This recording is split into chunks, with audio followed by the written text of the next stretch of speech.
welcome to our first Powerful People of 2026. I'm so happy to be joined by two great friends at Power for Parkinsons. We have Christopher Lyon and Keri Shaw. Thanks for being here. And I'm looking forward to talking about the upcoming project at the World Parkinson's Congress and just hearing your experiences with creativity and Parkinson's. So just to give a little background, Chris, you were diagnosed in 2018 That's when you're correct. 54, and you're a former board member, Power for Parkinson's, and you founded another organization, the Quiver. That's right. to highlight artists with Parkinson's. You're making just a great contribution to the Parkinson's community, and now partnering with the WPC in May in Phoenix, so we're going to learn more about that. And Keri, you're a fellow Austinite. You were diagnosed about 5 years ago.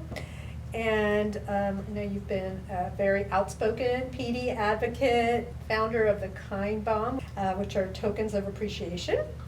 And you have your Keri Shaw studio, art studio. Yes. So super exciting. So I thought maybe we could just start off by just talking about what the Quiver is and what your mission is and the scope of that project. Sure. Well, the Quiver is a nonprofit started about 5 years ago. The intention of celebrating art by people with Parkinson's. And not only that, in the cases where folks have some artistic expression that is sellable and they want to sell it, try and do what I can to help sort of facilitate that by connecting these artists to a broader audience. So it both allowed me to use both sides of my brain, both in terms of the creativity aspect, but also the business aspect. I had a career in business before. So I wanted to apply some of the business skills to helping folks get some income from their art. It's amazing. And tell us, why did you call it the Quiver? Right, that's one of my favorite stories, which I know you've heard before, but the Quiver has sort of different layers of meaning. The Quiver refers to the tremor, which I'm amply demonstrating here today. And it also refers to, if there's the expression, of course, if you interact with a great piece of art, you might have a quiver of emotion. And finally, it also refers at this third level to the quiver, or quiver is also the thing, the round tube that people wear on their back to carry arrows. Yeah. So just as a quiver holds arrows, our website sort of contains sort of these pointed pieces of art, these expressive pieces of art. I remember very clearly when I had this idea of the name and then looking to see if it was available. Yes, we got the Quiver. Yeah. So that was a fun thing, and I'm very happy with that name. Yeah, me too. It's always been very catchy and appropriate. Many layers. Yes, that's right. For sure. At least three. So, Keri, can you're an amazing artist. We've been so grateful to have some of your art displayed in our office and at our creative showcase. But can you just talk about how art became such an important part of your life? Yeah, absolutely. I always say I'm the accidental artist because I don't have any training. I didn't have any training when I started. It just started like sleepless nights, which people with Parkinson's are very akin to, and going into my kids' old art supplies, which are about 20 years old. So I was dealing with like water paints and really just got tired of laying in bed, tossing and turning. So I started just painting, and then the next day I did what any good type A would do, ran to the local craft store, Michael's, and bought canvases and more paint and just started pushing paint around a canvas. I think the part that I always love coming back to is that I kept going to pink, and I wasn't really a pink person. I never really wore pink. I wasn't drawn to pink. And later on I was reading a book, and it was talking about dopamine, which is what people with Parkinson's lose. And in the book it said pink releases dopamine in the body. And I just went, oh, wow. Like our bodies know what it needs if we get out of its way. And so, as you know, for most of my artwork, everything has pink in it. And even on commissioned pieces that they tell me no pink, like no pink, I have to put pink on the canvas, which I then later cover up, because it's almost like I have to have the visual somewhere in my peripheral to be able to be creative. So I really do believe that pink creates the dopamine letdown that we so much need with people with Parkinson's, and just everyone. Everyone's chasing dopamine, but people with Parkinson's are really chasing it. And so from there, I just, it was a labor of love. Like, I just loved it, and people started showing interest in buying it. And so because I was making these pieces, I was running out of space in my home, it just made sense to let other people enjoy it and sell it. Well, your artwork is very cheerful and really, you have great talent. So thank you. Yeah, thank you. Actually, and I talk a lot with these painters over the years, and I don't know that I've heard that notion about pink per se, but many artists, especially the career artists that have turned to, that let's say returned back to art, they comment a lot on how that they have turned more in their later years to brighter colors and more expressive styles. And so I think that's, kind of, I think is what you're saying. I do. I think it opens up portals, because I can go in and start painting and be in a funk, and then all of a sudden I just kind of lose it. And I think it is the visual scene of colors. I'm sure there's quite a bit of science behind it one way or the other, but it works in my, in my life. It's lifting. So, Yeah, and again, a lot of them say that and it's not necessarily the color palettes or even the style, but just the act of painting itself. It is. For them, it's sort of form of exercise. It is. And so just the act of painting helps them to release the dopamine.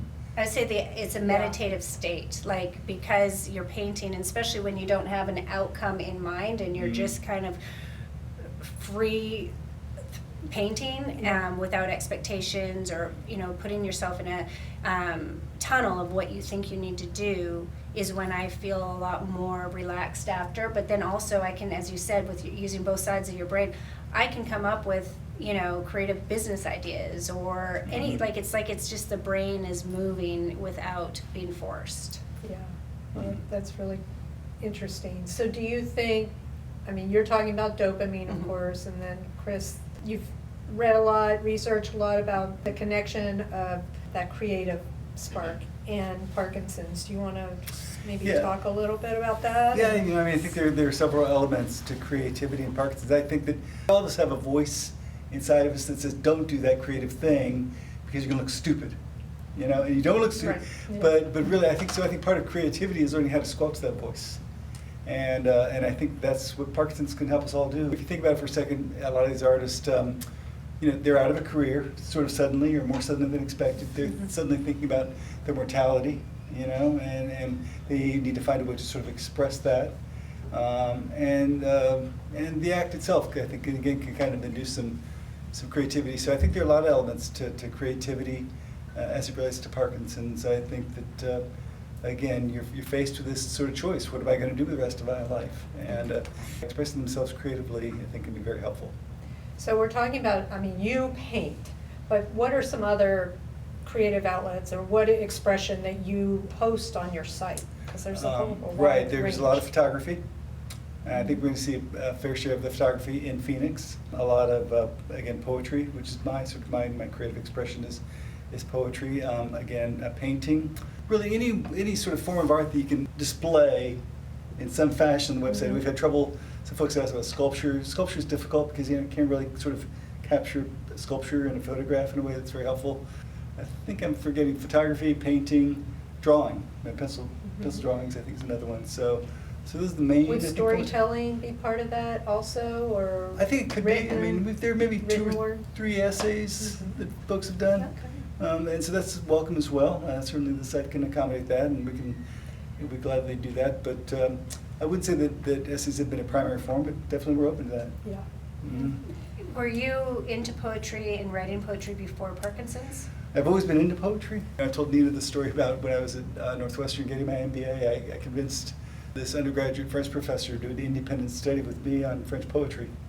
And so I thought, well, if I'm at this major university, I want to take advantage of all these opportunities. And so we did. So I've always loved poetry. I've always loved words and their use. So what was the turning point for you to then start writing it? Yeah. So actually, it started out. I was writing some essays for Alan's blog. Oh, okay. Alan Cole? Yeah, Alan Cole. So these were sort of longer form essays.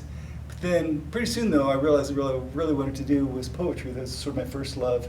So then I started the Quiver just as a way to publish my own poetry. So I saw this great tradition of folks with Parkinson's writing memoirs. And so they've got these books, and I thought, well, why don't we put these books up there? Anyway, so I just had this idea, this notion that there's a lot of people already that have sellable forms of art that isn't getting enough exposure. And so I talked about people's books in there. So that's why. Well, I'm so glad that you have this platform for us. Yeah. And I know from being in the community that a lot of people appreciate it. I have heard, though, that there is a creative part of our brain in basically the Parkinson's process. At some point, a lot of people, it is a brain disease, and I don't know I guess the parts of the brain, but that there is a creative part that turns on. Mm-hmm. And so when I started painting, I was like, oh, I guess I'm at that place where the creative spark has gone on.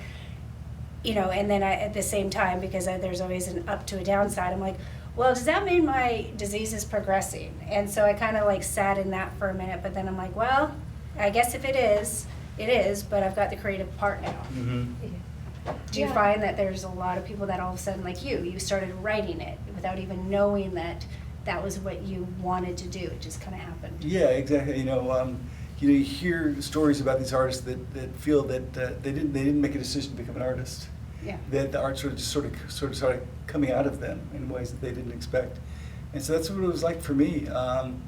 So again, I was out of my career. It sort of ended abruptly in a way that I didn't expect, and I'm thinking about more mortality. A lot of stuff was bubbling up in me, and my marriage was on the rocks at that time, and so I just had to sort of find a way to release some of that, to express some of that art that I felt like was in me, to express the difficulties that I was experiencing in a way that was creative, and so that's basically what happened. So what would you say, as far as your experience, Chris, because you've been involved with so many different artists, do you think, I think, as far as studies are concerned, there's always this speculation, is it the actual disease, Right. or is it medication? Mm-hmm. The influence of medication, dopamine replacements, that triggering some of that creative side, and I don't know where. Sure, you those are stand difficult with that. questions, and so again, for me, I was on pramipexole at that time, and my body did not respond very well to that, but it's kind of funny, I'm sure many artists can relate to the idea that, it makes you act in ways that you don't expect, and sometimes you don't even realize that you're not yourself, because your brain can rationalize so many different things to you, and so I found that I was most productive in my poetry when I was on pramipexole. Now these days, I just stare at the blank page a lot. And so I'm fortunate in any case that I have this site that allows me to express myself in some way and reach out to the broader community. But I'm not writing as much anymore these days because I'm not on. So for me, it's kind of a question of being kind of stable and emotionally, Mm-hmm. and not being creative, or being creative and being not so stable. Yeah. So. Well, I think, just from my personal observation, is just that, I have known I know a lot of people with Parkinson's, and a lot of times it's like, as they're processing this new diagnosis or, the changes, a lot of people will start exploring other avenues or want to really express themselves in different ways, writing books or writing poetry, essays. And it's amazing what, I've seen people send me things that, these professionals that never really did anything creative, all of a sudden are like, can I send you my essay or something, and I'm like, yeah, I'd love to read it, because, so it's very interesting, I think. Yeah. Well, so I guess what I wanted to, maybe we can just talk about some of the artists that are going to be involved at the World Parkinson's Congress. Do you still what is going to happen there? What is that all about? Right, so we're going to have approximately 50 pieces of art, 50 pieces is the target anyway. And there's going to be sort of a corner of the convention center, which is, it's going to be pretty significant space, obviously with 50 paintings. You need some space to sort of spread out. And I think we're going to having, there's going to be bands, I just understood today, bands in the area. So there's also going to be sort of other receptions in that area, in this corner of the convention center. This year it's going to be I've done different art shows, my 4th art show actually, or our 4th art show. And I'm sure that this will be the biggest because there's going to be approximately 4,000 attendees and over a 3-day conference. And we're going to have all the art just displayed right there. It's going to be a silent auction. So yeah, I'm really excited about it. I think it's going to be our big show by far, certainly in terms of revenue. Yes. And it's going to be, we're going to limit it this time to give as many artists exposure as possible. 50 artists, 1 piece per artist. Okay. And so, we're pretty well along. I'd say I've got, line of sight to about 40 paintings so far, or paintings, photographs, not the pieces of art. And so we're getting there pretty fast. But I guess one reason why we want to have this is just, number one, to make people aware that this was happening. If they're going to be in Phoenix, be sure and come check out the art and participate, really. Again, a lot of these artists, as many of you are aware, and I think many of you can relate to, a lot of these artists are on single income, fixed income, really. We're giving 90% of the proceeds, the gross proceeds, back to the artist. 10% is going to WPC, which they've promised they're going to funnel back into their own creative endeavors, let's say, as WPC. The Quiver's taking 0%. We want to give as much back to the artists as we can. So, yeah. Well, that's amazing. Would this be a good time to show a couple of pieces that you brought with you? And Keri, can we? Yeah, Keri, why don't you go first? You want to Sure. show you the piece that you'll be? I was one of the lucky people that Yeah. Chris accepted into his art show, which, by the way, Chris, so is this, I don't know if they're, this right side up. That's it. So that's the pink. That's the piece. Pink, yes. Good show and tell. Love it. Yeah. Nice and bright and beautiful. But I do, because Chris isn't going to say it, but I'm going to say it, especially now that I hear that the Quiver's not taking anything. Chris is like single-handedly getting the artwork from Texas anyway to Phoenix. Like, this is not a small feat for him to be taking thank on, you. and you are doing it, so thank you. And driving thanks. it all day, Yeah. right? Yeah. Kevin Murray's going to fly down. Good buddy Kevin's going to fly down from Chicago, and we're going to drive a van out to Phoenix. And, I want to ride. Yeah, Maybe a absolutely. good road trip. Yeah. You say that now, though, but and so We got a we can couple grab- other Yeah, we got ones some over other ones. here. So let's go ahead and show these. Yeah. This is by Rona Friesen. It's a pencil drawing on paper. Such Beautiful. detail. Such Yeah, detail, yeah. Really. isn't it? And Very. unlike the other 2 artists, Rona was never a professional artist, but this is something that just came to her. She just started drawing one day, and they're fabulous. The level of detail, frankly, I don't know how she does it. Yeah. It's but really incredible. It's Especially really, with Parkinson's. Yeah. Yes. I mean, it's so intricate. yes. Yeah. And so there's one. So anything is possible. If she can do that with Exactly. Parkinson's and get that level of detail. This is by Bob Bernard. Oh, that's nice. I like that. Now Really Bob great. he's always been a career artist. He never stopped painting. But actually, I take it back. Actually, he did stop painting for a while. But the point is that this was his career. I think a lot of folks that have done art in the past and then return to it in their Parkinson's years, especially professional artists, I think it can be a little bit of a challenge. I know that I've spoken with you about one of the artists who's a portraitist, and portraiture requires an incredible level of detail. And so, post-diagnosis, he was always very kind of upset with his ability because he couldn't capture that fine detail. But as his daughter encouraged him to just keep pushing forward. So after a 2-3 year break, then he returned to it. And again, he learned to adopt a more expressive style, again, brighter colors, more expressive style, and he didn't worry so much about detail. A lot of very broad brushes, using his entire arm rather than just the wrist, I think has been helpful for him. And that's another thing that we see, another theme, is that a lot of these folks, they adopt a looser style. Yeah. And, Yeah. Well, So, it's great. yeah. They can adapt like that. Yeah. So, yeah. really And this is the incredible. last one. This is by Linda Silver. And Linda is a bit of a hybrid case because she was not a career artist, but she has always worked in art and in creative elements. Actually, I think for a good portion of her career was at Hallmark, actually, I think, Oh. doing sort of illustrations and Okay. so forth. So, And these artists are from different parts of the U.S.? yes, or- well, let's see. So Linda worked in Kansas City, and then ultimately moved back to New Jersey, I think, which is her original home Okay. for retirement. And the Bob, again, as I mentioned, I think he's in the UK.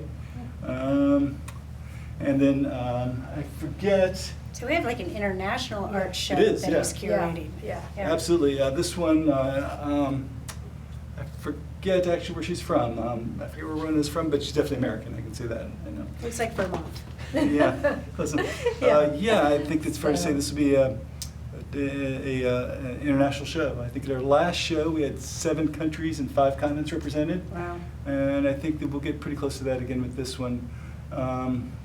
We also have pretty significant participation by some artists in Uganda.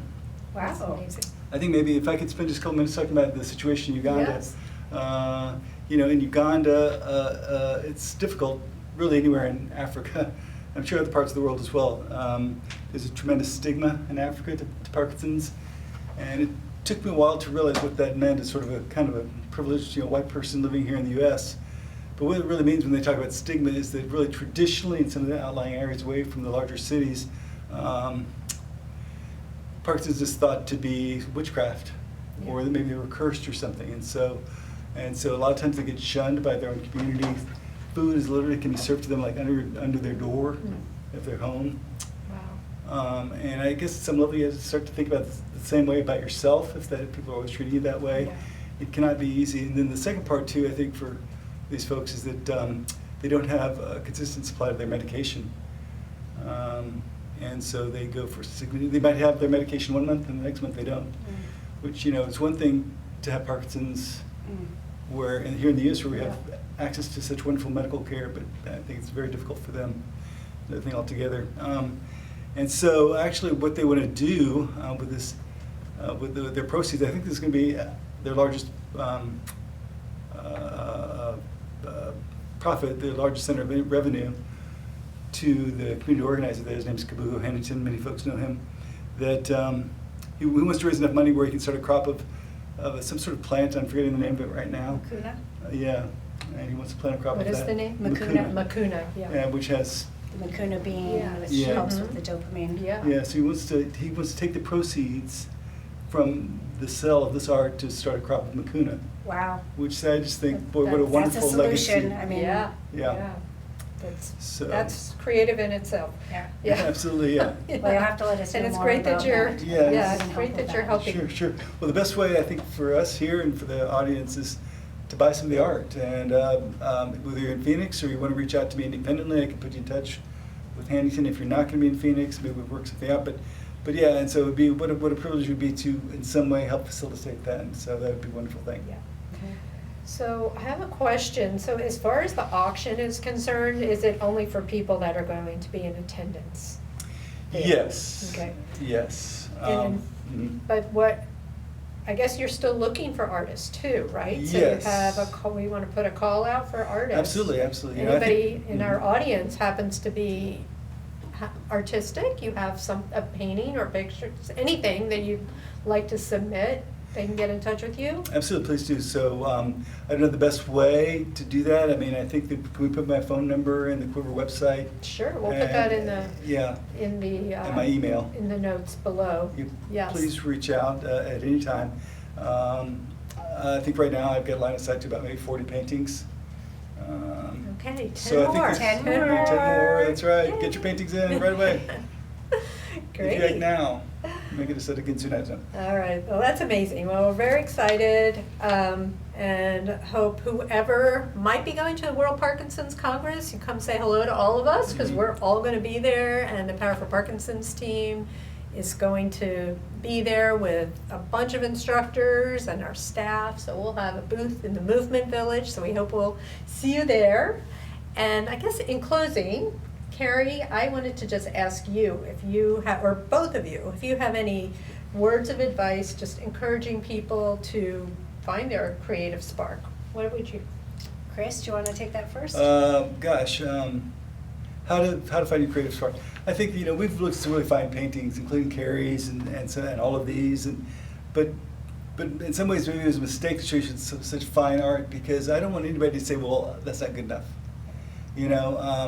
Really, it reminds me of a conversation I once had with Jimmy Choi. I was trying to induce Jimmy once to come down, and we were going to participate in an athletic event together. And I said, well, I'm not really your level, Jimmy, but I'd love it if you come down. And he said, whoa, I just want to stop you right there. There's no such thing as levels. If you're out there, if you're working hard and doing your best, then we're on the same level. And so don't worry about, and that just not only applies to the Quiver course, it applies to just being creative in general. Don't worry about it not being good enough. Just do it and express yourself. Just start somewhere, whether it's poetry or paintings and so forth. Just do it, and then just enjoy it for what it is. And don't try and label it and I think that's probably the #1 piece of advice. That's exactly what I'd say, is just do it. Start somewhere, and if you don't even know where to start, look at what you like. And again, like, I don't know how to paint, and I say I push paint around, I sling paint. I'll teach people to paint, saying I don't have any experience, but just put something on the canvas and don't overthink it. And art is subjective. Yeah. So even if I have a great piece of painting from a famous artist, I might not like it, but I might like, a stick figure with the right colors on it. So just do it. I love it. Great advice, and I really appreciate you both being here. Thank you. And all the work, and I'm excited to see all the pieces come together in May. So it will be really exciting, and maybe we'll have some few others. That'd be great. Absolutely. Yeah. Thanks for having us. Okay, sure. Thanks, Dana. Bye. Bye.